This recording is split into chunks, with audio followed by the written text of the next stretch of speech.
एक छोटे से गांव में कुमार सोहन रहता था। वो मिट्टी के बर्तन व खिलौने बनाया करता था और उसे शहर जाकर बेचा करता था। कभी कभी उसके 2-4 खिलौने बिकते तो कभी वो भी नहीं, जैसे तैसे उसका गुजारा चल रहा था। एक दिन उसकी बीबी शीला बोली, सुनो जी, क्यों न शहर जाकर कोई नौकरी ही कर लो।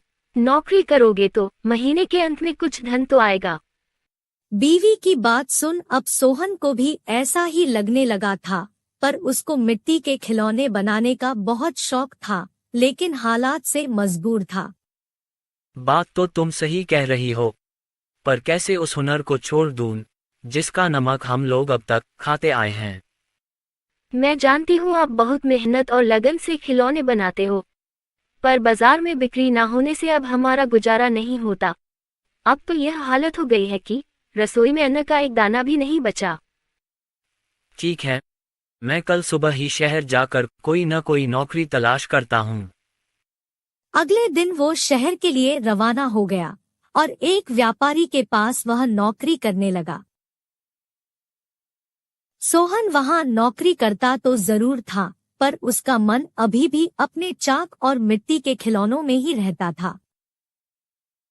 समय बीतता गया।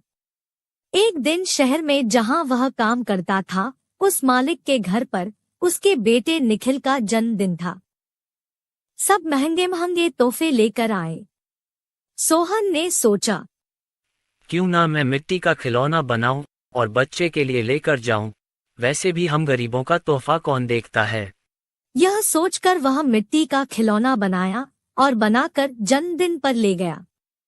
जब दावत खत्म हुई तो निखिल की नजर उस मिट्टी के खिलौने पर पड़ी। उसे वो हाथ में उठा लिया और खुश होकर और भी बच्चों को दिखाने लगा।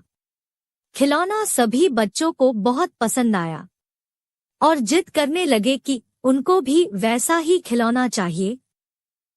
यह सब देख सभी मेहमान एक दूसरे की तरफ देखने लगे और एक ही बात पूछने लगे, अरे वाह, इतना शानदार तोहफा कौन लाया है? इतना महंगा तोहफा ये किसने लाया होगा? ये खिलौना तो शायद आपका नौकर सोहन लाया है। इतना सुनते ही सब हैरान हो गए। सभी एक दूसरे का चेहरा देखने लगे। तभी मालिक बोला, सोहन सोहन तो बहुत गरीब है, इतना महंगा खिलौना कहाँ से ला सकता है? हाँ, मैंने देखा है, ये खिलौना सोहन ही लाया है। ठीक है, सोहन को बुलाओ, उससे पूछो कि ये खिलौना वह कहाँ से खरीदा है। वहाँ सोहन आता है और सब उसी के तरफ देखते हैं। वह माहौल देखकर हैरान हो जाता है। मुझसे क्या गलती हुई, सब मुझे ही घूर रहे हैं।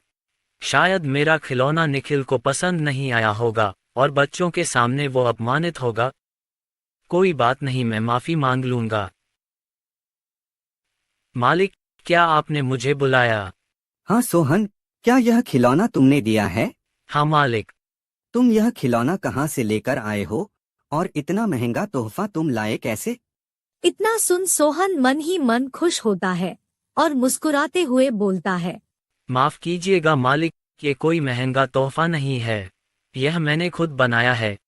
गांव में यही खिलौना बनाकर मैं अपने परिवार का गुजारा करता था, लेकिन इससे अब घर नहीं चलता, इसलिए आपके यहाँ नौकरी करने आया हूँ। अरे वाह, तुम क्या अभी है खिलौना बना सकते हो? और सभी बच्चे को तुम्हारा खिलौना बहुत पसंद आया है, इन्हें भी ऐसा ही खिलौना चाहिए। सोहन खुश होकर बोला, हाँ मालिक, बिल्कुल बना सकता हूँ। जब कल मैं आऊँगा तो खिलौना बनाकर लेते आऊँगा। अगले दिन सोहन ने शानदार रंग बिरंगे खिलौने बना कर दिए। यह देख मालिक ने सोचा, क्यों ना मैं खिलौने का भी व्यापार करूं। वह अपने बीवी से बोला, सुनीता, सोहन खिलौना बहुत अच्छा बनाता है, उसे खिलौना बनवाकर शहर में उसका भी व्यापार कर लें। उसे सोहन को उसके मनपसंद का काम भी मिल जाएगा और उससे अच्छी तनख्वाह भी मिल जाएगी, साथ ही साथ एक मोटी रकम हम भी कमा लेंगे। ये तो अच्छा विचार है जी। यह सोच मालिक ने सोहन को खिलौना बनाने के काम पर लगा दिया और बदले में हर महीने अच्छी खासी तनख्वाह देने लगा और रहने को घर भी दिया। यह सब पाकर सोहन और उसका परिवार बहुत खुश हो गया और सोहन को उसके मनपसंद का काम भी मिल गया। दोनों हंसी खुशी रहने लगे।